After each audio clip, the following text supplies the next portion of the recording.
At www.spreaker.com, create your own radio show and find thousands of exclusive radio channels.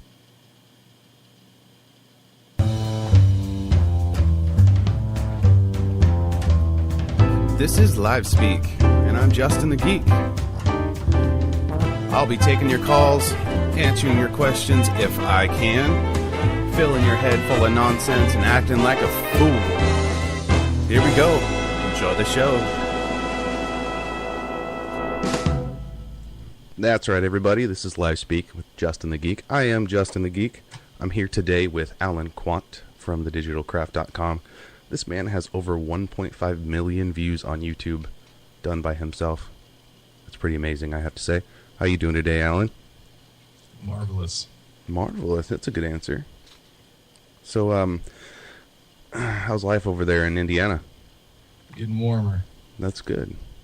So I have Alan on the show today because I work with him at The Digital Craft, and he started The Digital Craft a while ago, and I realized that I've never really asked him how it all got started and everything, so I figured we'd talk about that today because he's done some pretty amazing things. And it's growing every single day, it seems like. So first thing I really want to ask you about The Digital Craft is, how did The Digital Craft begin? How did it begin? It started out as it was an attempt to be a homeschool academy, a local homeschool academy. I shared sublet an office space with a woman who was doing a homeschool academy and more of a generalized studies, math, science, things like that, and as well as tutoring. She would have students come in and be tutored by teachers and for off hours teachers, things like that.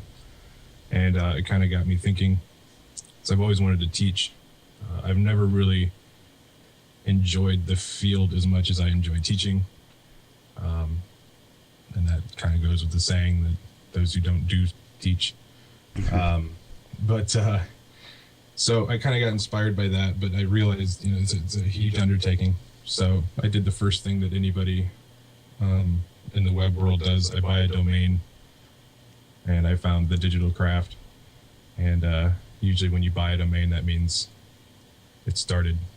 Yeah. You're like, all right, I'm going to buy a domain. It's going to be legit now. Mm-hmm. Nothing's on it.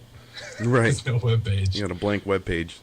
But it's legit, along with all the other 40 domain names that I've bought that are legit. But this is the one. This is going to do it. Right. I even went as far as bought thedigitalcraft.net because I figured that would be a great student portal. Oh, okay. That has since retired.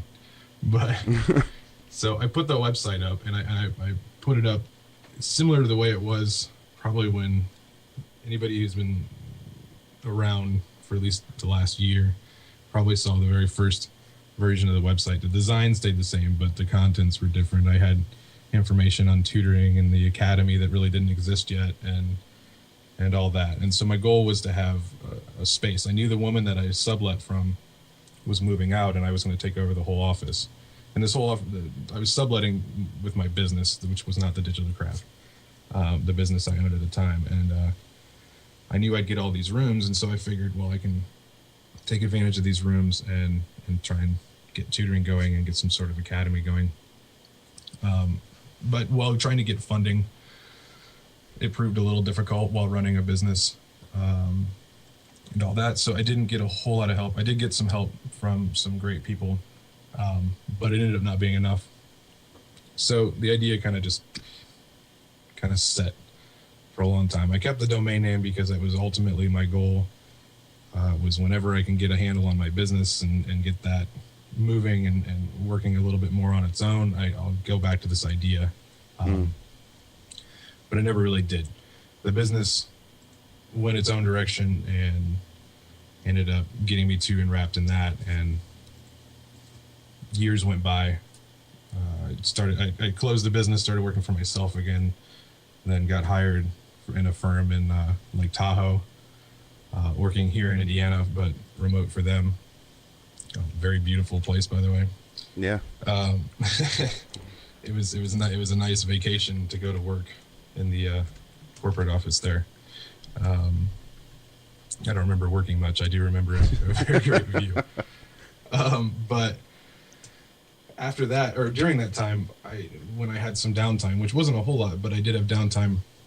Anybody in this field, whether it be graphics, web, video, whatever it is you do, you know that to keep your chops up, you need to keep busy and you need to keep learning. But a lot of the times, it's really hard to just come up with a fake project, like acmebusiness.com, and do something that you haven't already done in order to kind of do something exciting. So I thought, well, I've always wanted to do these video tutorials that I've seen and I've learned from. Mm-hmm. And so I started doing a few of those, and those ended up being, I think I did a couple Photoshop ones, and then I started on the massive build a website from start to finish series. And then that kind of just became what I did during any downtime I had. I just kept adding to that series, and I never really paid attention to what was going on. I didn't have a whole lot of followers at the time, and nor did I expect any. It was really more just, me giving back the way I had, I'd learned from people, and then, hoping maybe somebody could get something from it. But ultimately, it was just to keep my chops going. Yeah.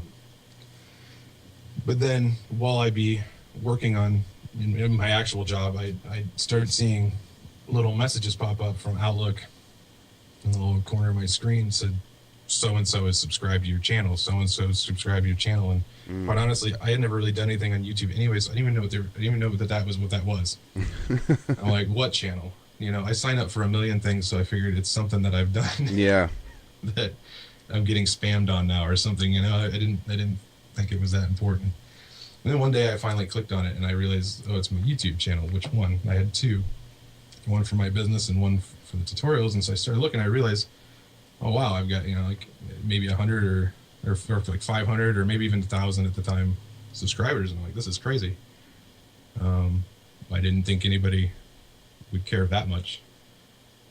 So I started caring a little more. And so I started finding extra downtime to put into that. I was already working like 70 hours a week at my job.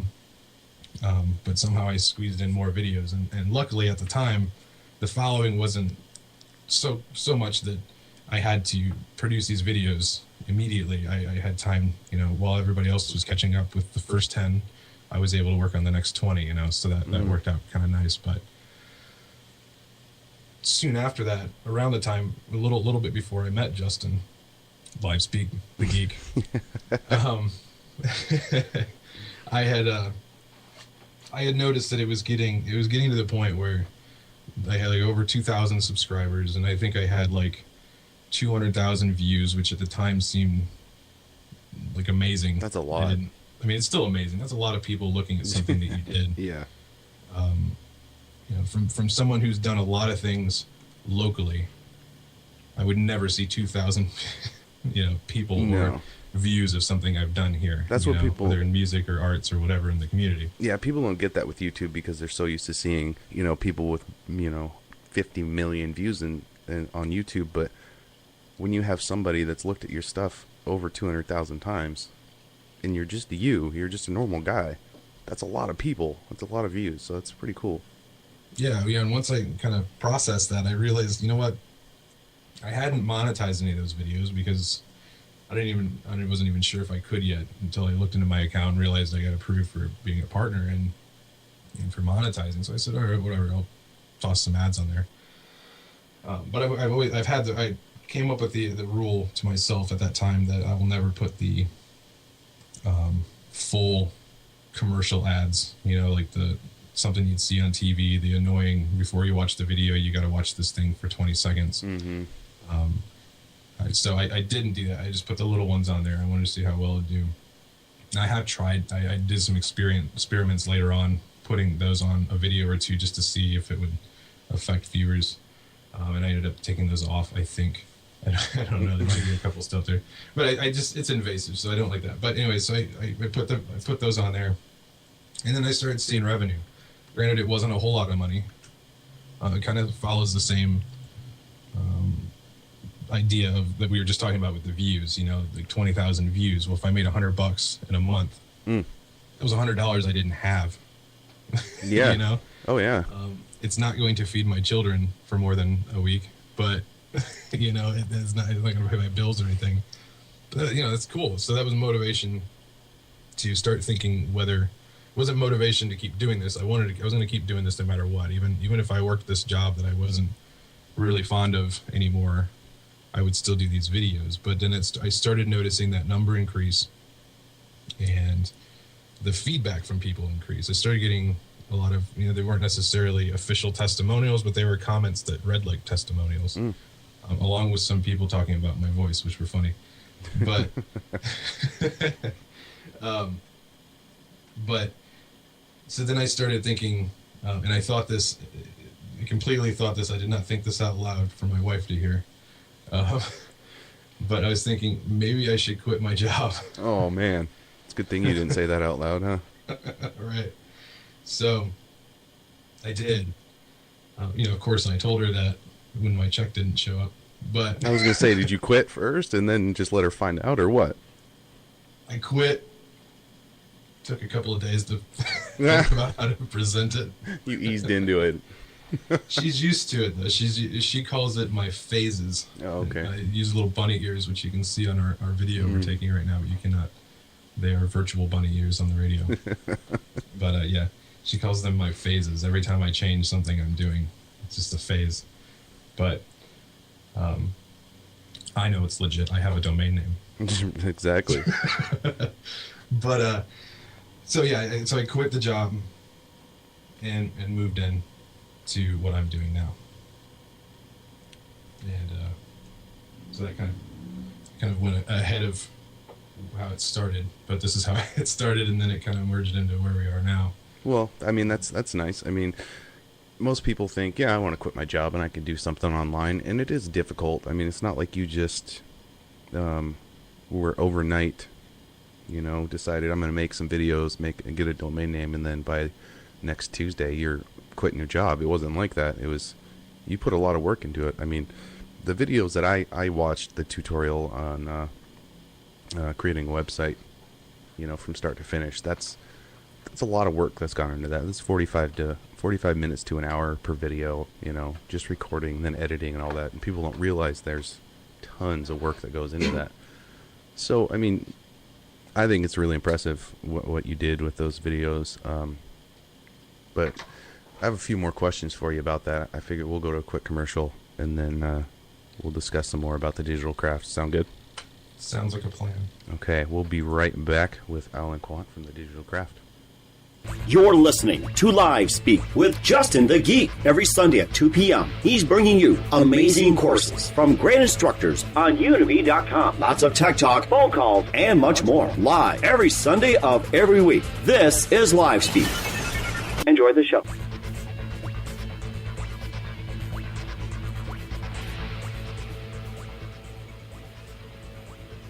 Need a do-it-yourself with your website? Let the gurus at thedigitalcraft.com teach you how to build, design, and maintain your website at an affordable price. They offer private training on web programming, graphic and web design, video production, motion graphics, and expert consulting. Book your session today on Facebook at facebook.com/thedigitalcraft and check out free tutorials at youtube.com/thedigitalcraft or take our courses on udemy.com. Thedigitalcraft.com, your web and design guru. All right, welcome back. We're here with Alan Quant from thedigitalcraft.com. We're talking about how he got started. It's actually a really great story. I've worked with Alan for, I don't know, since November, or I don't even know how long it's been now. It's been longer than that. Yeah, it's longer than that. I don't know. We have a very interesting online relationship. It sounds awful. Yeah, it sounds like a Match.com ad. I'm sorry. It's purely professional, I promise. We're actually doing something pretty neat today with the Digital Craft. We're doing a video. Alan is recording right now. I have my webcam going, and he has his nice camera and fisheye lens going in his studio, and he's recording. We're gonna mix it together and kind of have like a live show later, which is actually pretty cool. He's got one on YouTube right now. I'll put the link in the show notes afterwards, and you can watch the behind the scenes basically of how he runs his show. So it's pretty cool to watch.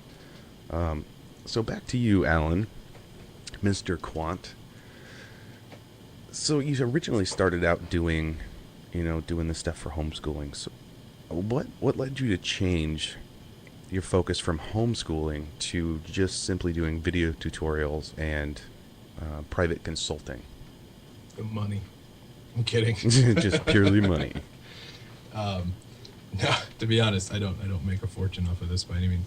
I made more money doing what I was doing before, but that kind of leads to why I do it. I enjoy myself 100%.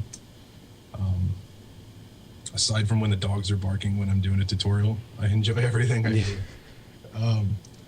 And that really is it. I took a pay cut to not be stressed out 70 hours a week or more. I mean, even when I wasn't working, I was thinking about work, and I don't think I slept for like a year or maybe 2. Oh man. And but the nice thing is that I have that work ethic, and so I decided, when I quit, I wasn't going to just take a break and then get into this video stuff, and then the private consulting came later. The tutorials were really just what I was doing, and but I decided to work 70 hours a week doing this. Not necessarily just tutorials, although I was producing quite a bit of tutorials in the beginning. Mm-hmm. So I was definitely spending most of my time doing that, recording them and editing them, but also figuring out how I'm going to turn this into a business, because it kind of just landed in my lap. It wasn't something I planned for, but the nice thing about it was, unlike the tutoring with the homeschool kids, the original plan, the overhead was low. Is low. It's still low. And just liabilities in general, as much as I would love to be working with homeschool kids and things like that. Because I mean, the main reason I wanted to do that was because there wasn't a whole lot of outlets when I was a kid to get, not, this might sound pompous, but to tap into someone like my brain when I was little, and it just wasn't available. I mean, let alone Justin, we didn't have computers necessarily. We might have had like a green screen computer somewhere, or an Apple IIe. Yeah, definitely not what we have today. We didn't have iPads in our classrooms, Right. In some of these schools, the kids are getting issued iPads when they enroll. That's awesome. Mm-hmm. But I wanted to be a part of that, and but as much as I wanted to, it just wasn't feasible financially and all that. I didn't have any startup for it, and so this made way more sense. And back to what I was saying, I enjoyed it. There's no stress. I record videos, I upload them, I answer questions, and then now I've come into this private consulting gig along with it, and I almost feel like hopefully this doesn't hurt me, but when I'm doing it, like, I enjoy it so much that I almost feel like I shouldn't be getting paid for it. No, I understand that. Yeah. And it's not that I'm doing nothing, but I'm enjoying. You're just you go through.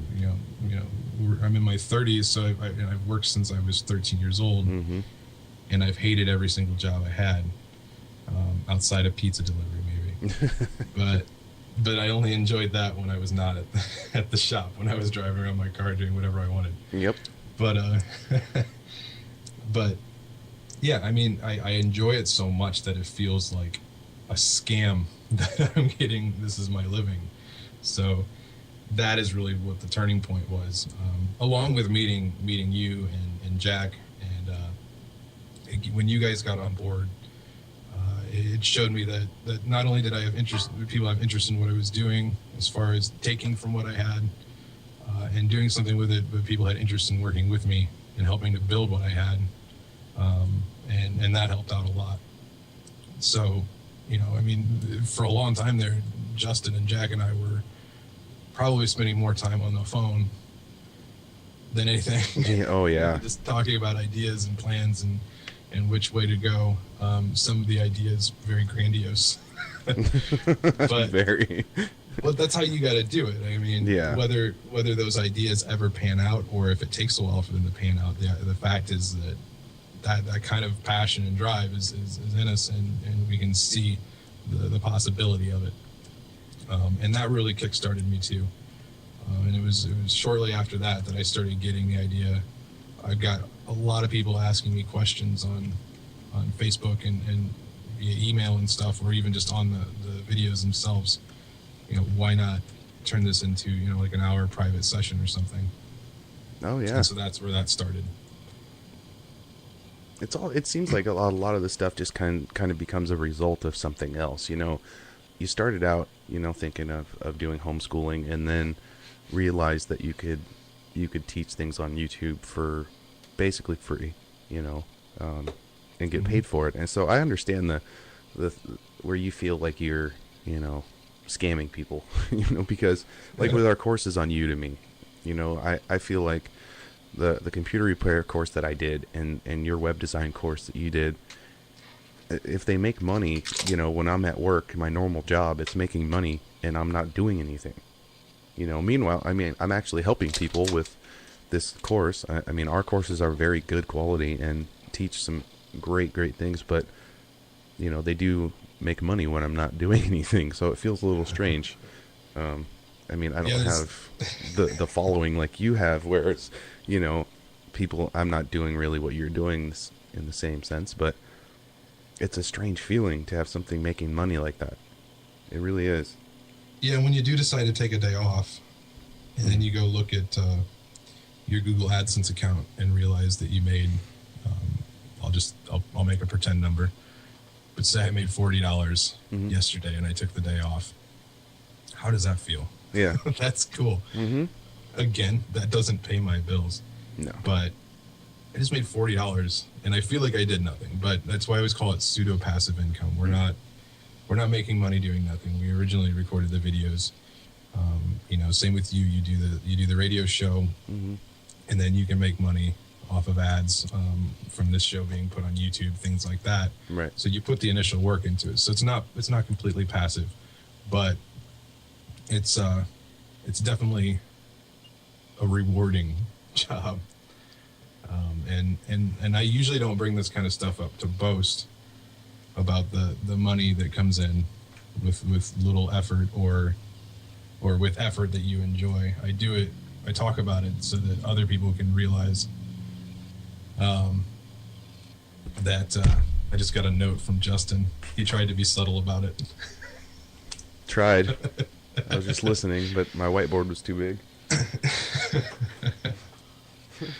But yeah, I'd like to talk about it because I don't feel like I should be the only one benefiting from this kind of income. I imagine the internet's going to be around for a very long time, but one day it may not, and why not get something out of it? Well, yeah, and that's kind of why I jumped onto it and why I'm working so hard right now. People don't understand with me, my family and friends and stuff don't understand why I'm dedicating so much time to this right now. It's because I know it's available to make that money right now. I don't know if it's going to be available tomorrow. It's just like any other commodity with the AdSense stuff. You can only have so many people doing it, and when it gets to that point where no one else is allowed to do it, I want to make sure I'm in there. Or the next great idea that we come up with, like with udemy.com, it's growing so big. I want to be part of it. I don't want to be sitting here wishing that I would have got onto that bandwagon and make money with them. So I'm devoting a lot of my time and spending a lot of my time in the studio and working on the computer and not making friends. So, it's a sacrifice that I'm doing right now, and that's fine with me because I know that it's going to pay off for something, and I don't want to miss my chance. It seems like it'll always be there, but I don't know that. I have no idea. And even if it is, you and I had a conversation about AdSense in regards to on our websites, and I pointed out to you that I don't make nearly as much money on the banner ads on the website itself. I make most of the ad revenue from YouTube. Mm-hmm. But even if I only make $5 a month right now, which I'm just making a number up, but from those ads running on the website. That's $5 a month that I didn't have and somebody else would have. Mm-hmm. So is it worth it? Yeah. It's just money. So even if the internet doesn't go away one day, how long do you want to wait until you make that $5? You know what I mean? Yeah, that's a good point. Just do it. And it's going to build as long as you continue to build your content. That's the beauty of this kind of job. Mm-hmm. If I stop making tutorials, I'll make money for a while and it'll dwindle down. Yeah. But if I continue to make tutorials, I will not only make money around a consistent amount, but I'm going to continue to make more money because the more content I put out, the more money I make. Mm-hmm. And it's all on my time. I dictate how much money I make. Yeah. It's your decision. I like that job. I know. See, I think some people are made for the 9-to-5 thing and some people aren't. I've had a hard time with jobs too, in the past. I don't know if I would say I hate jobs, but I just think some people are made for working and some aren't. And some people are creative and can make a living without doing the 9-to-5 like you. And that would be a fantastic thing to accomplish in my life, would be able to have that passive income where it could kind of supplement a 9-to-5 job. So I don't have to have a 9-to-5 job, but luckily for me, I love my job that I have. So it kind of works out. I have a regular job and I get to do this on the side. So it's pretty nice. I would like to make a little bit more on the side, but eventually that'll happen, But Right. That's my point. yeah, it's just waiting for it to happen. It's not like I'm waiting. I'm trying to make it happen. Just like you, like working with you, we're building content all the time, and constantly moving forward. I'm not just sitting here hoping something happens. So Yeah, if you keep yourself busy, it will just, one day you'll be like, oh my God, yeah, I actually have money. I didn't realize it. Mm-hmm. Like, what I'm doing is actually paying bills now. And, yeah. I didn't even know that I could. Yeah, I did not expect that at this point I would be, doing a radio show and have a course online that's making money and whatever else is next. I just don't know, but I just keep working and it's going to happen, something big, because I want it to. I say dreams, just dream. Just dream. I see we have a couple people in the chat on Spreaker, actually. Old John Rainey is in there, and my cousin Sliv. So, how about we throw it to some music, and then we'll come back and we'll talk a little bit more. Maybe think about taking some phone calls. Sound good? Yeah. All right, we'll be right back with you. Style! Kick it!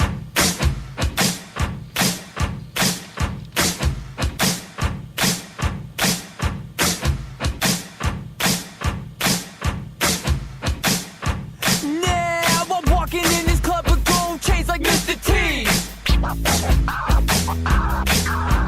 Kick open doors and grab the first girl I see.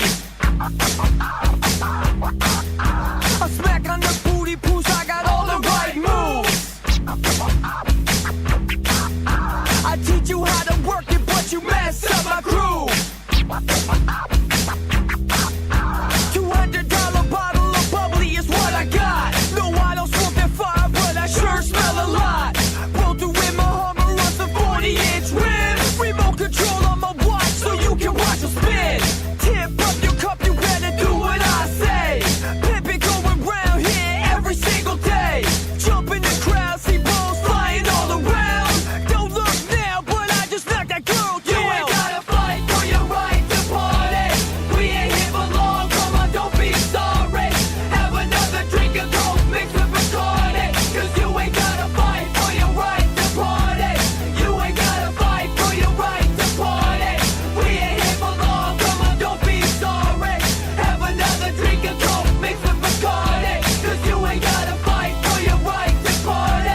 the most noise. My homies is a bunch of horny ass rap boys. You ain't gotta fight for your right to party.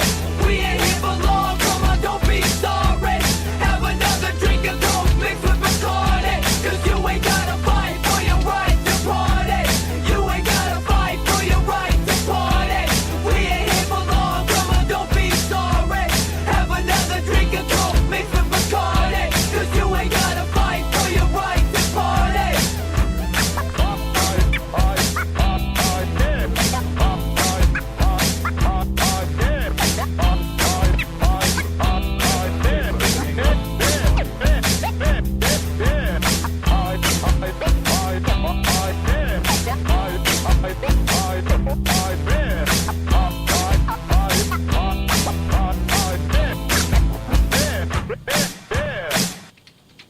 All right, welcome back. That was Fight for Your Right by my friend Tyrant.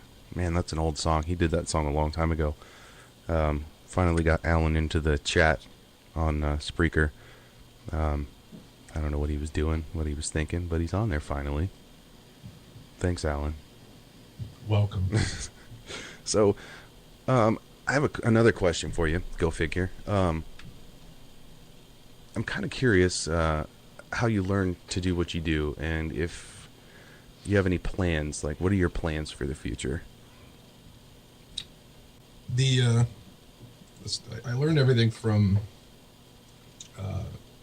started when I was like 15. Got a copy of Photoshop.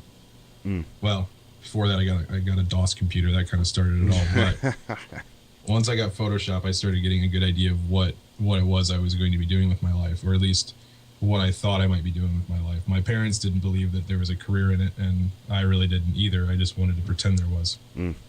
But as time went on and I became an adult, it was obvious that this was a new career. There's a whole bunch of things opening up with the internet and with graphic design, web design, things like that. Because around the time that I was 18 or 19 is when we started seeing Flash emerge, things like that, and AOL wasn't the standard anymore. You could get on with a cable connection. You didn't have to use AOL to log into the computer and be forced to use what they considered the internet. Mm-hmm. You know what I mean? Like, That's everything you right. did in there had to be within AOL. But I ended up going to college here in town, an extension of Indiana, Purdue University. And I didn't really want to go to college. I just wanted to learn stuff. So, learn something. Did you go for web design, or what did you go for? I went for graphic design. Oh, okay. Web design wasn't even offered at the time. Oh. It was kind of a sidebar. There was wow. a couple of classes that kind of dabbled in it, but really it didn't go much further than cutting something up in Photoshop and letting Photoshop make the website for you, or page for that matter. So we didn't learn a lot there. I was actually going for graphic design was my major, but I was focusing on 3D modeling and animation, which that could be a whole nother topic. But bottom line, I didn't necessarily want to be there. So I took all the courses I could that were art related. And then when it came time to take my general courses, I lasted about a half a semester and said, this is boring. And much to my parents' dismay anyway. But we had been getting propaganda from this school out in Florida, this accelerated tech school called Full Sail, which is now Full Sail University. It wasn't a university when I went there. And my parents just, threw their hands up and were like, what if we go there? What if you go there? I said, thumbs up, let's go. And so I ended up in Florida, and that school was great. People have mixed reviews on that school. And my biggest thing I don't want to get myself in trouble with the school because I loved it. But the biggest thing is in that school, it doesn't make miracles. You need to go in there with knowledge. You need to go in there, or at least with the drive, or at least even have a computer. Some of the people in my degree program didn't even come there with a computer. As in, not that they didn't just bring one, they never had one before. So, wow. If you're gonna pay the money that it costs to go there, uproot yourself from wherever you live. Most of the people, I think there were only 2 people in my degree program that were actually from Florida. The rest were scattered throughout the world. And if you're going to come all that way, you should have some understanding first. And I gained a lot of good information because the instructors there, at least at the time, I don't know how it is now since it's a university, but the instructors there were required to have worked in the field for at least 6 years, I believe. That's so good. we had, their slogan was real world experience. And you'll see a lot of that in my teaching style. I like to teach from the point of view of being someone who's done this for, at least a decade.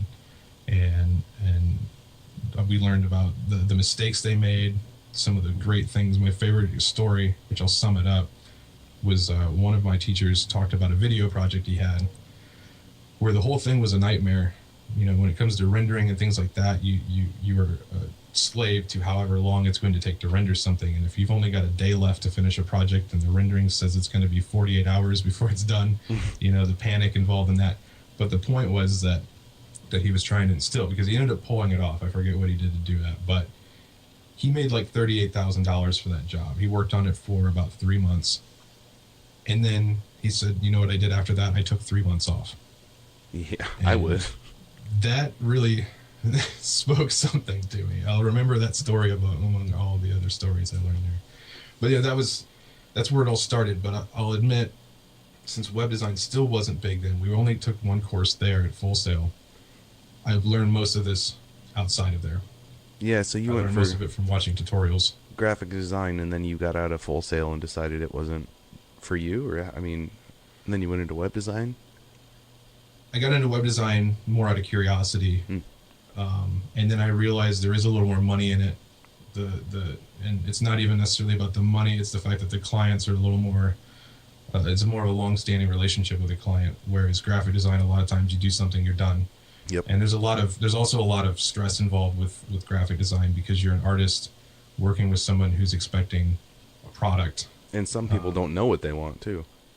Right, and that's kind of what I mean. You get a lot of people who think that you're going to work just like Walmart, where they come in, they order a design, and I give it to them, and it's perfect and done. Yeah. And there's revisions, and there's input from them and things like that. There's a lot involved in it. So I moved into web design, which still incorporates a lot of that, but it's, like I said, it's a long-term relationship. But past all that, most of what I learned as far as web and video, I learned video at Full Sail too. But and I also my college roommate and best friend was in the film program there, so I studied what he was doing quite a bit in between beers. but that's college. But so yeah, most of it was after that. It was video tutorials, reading books, and just plain being a nerd. And a lot of the reason why I ended up wanting to do tutorials myself, because of how much I learned from them and how easy it was to learn from those. Yeah, I like tutorials. I'm more of a hands-on person too. So what are your plans? What are you gonna do after, or not after, but what are you in the process of doing? Do you have a grand goal in mind, or besides take over the world? I've already done that. You just don't know it. Oh, okay. You just want to make it known. All right. But yeah, no, the goal with the digital craft is just to keep it going on the path it is, and any new thing we can add that makes sense, we're going to add. Be a little more strategic and organized with releasing the tutorials now that we have a following that's expecting more out of us. And I want to focus more on the private consulting as well. It's a very rewarding experience to work with these people. Everybody I've worked with on a weekly basis is amazing, and I learn a lot from them just as they learn from me. Which maybe I shouldn't say that, because maybe they shouldn't pay me for trading. But I learn a lot about different cultures. I learn about what fields they're in, things like that, and it's great. But ultimately, as I was talking to Justin the other day, the biggest goal of mine is to move more into public speaking and doing seminars and things like that outside of my basement. See sunlight, Yeah. things like that. And do that. And if I had one ultimate goal, I would love to be at a TED conference, even if I'm just visiting, but I would love to be on stage. But that's a pretty good my goal. That is a great goal. Let's listen to our get something from our sponsors real quick, and then we'll come back and we'll sum up the show with Alan Quant. How's that sound, Alan Quant? Sum it up. Sum it right up.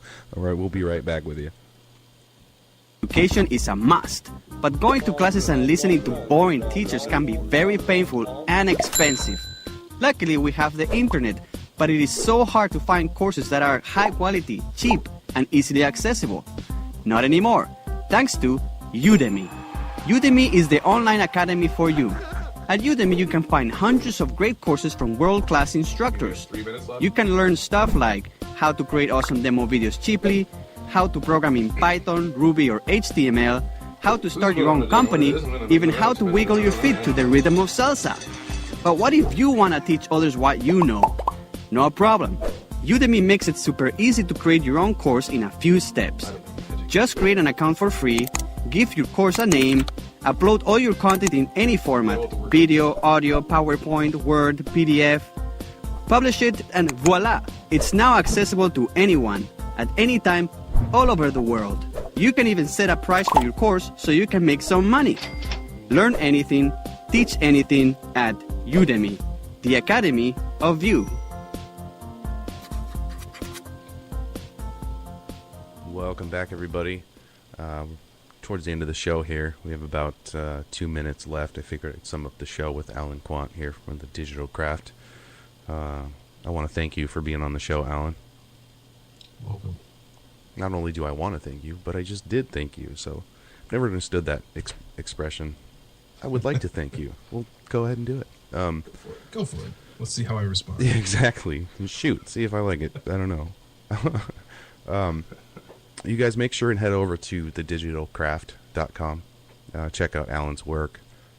You can see him on YouTube. Just go to thedigitalcraft.com. He's got his links to his YouTube channel there. His tutorials are really great. Everybody likes his voice too. It's really easy to listen to, I guess. I've seen the comments. It's pretty funny. But yeah, he's got some courses on Udemy. I'll put the links on my my blog on geekcreations.com and also on the show notes after this. We're going to be doing, I think we're going to start doing a block of shows. I'm going to be doing my show, and then Alan's going to do the Digital Craft radio show right after mine every Sunday. I think it's a great idea, personally. I do too. I'm not sure if I'm pulling one off today or not yet. Yeah, today was a weird day because of the daylight savings time. It kind of threw us both off. You know, I didn't have the right cable. I didn't have the right adapter. I had to go get that. By the time I got back, I was already late. So we're already pushing it. I think we're trained to intentionally not anticipate the time change. I think so too. I never know. I never pay attention until I'm late for work or something. But that's the show for today. I hope you guys had fun listening. I don't even know how many people are there because I think John and Sliv are the two people listening. So hey, thanks John, thanks Sliv. Thanks, John. And whoever else might randomly be listening. But tune in next Sunday. Next Sunday I have Tom Evans on my show when he bends time. So thanks again, Alan, and we'll talk to you next Sunday. Yeah, Sounds a plan. Sounds about right. All right, take it easy, Alan. I'll talk to you next week. Mm-hmm. Mm-hmm, mm-hmm.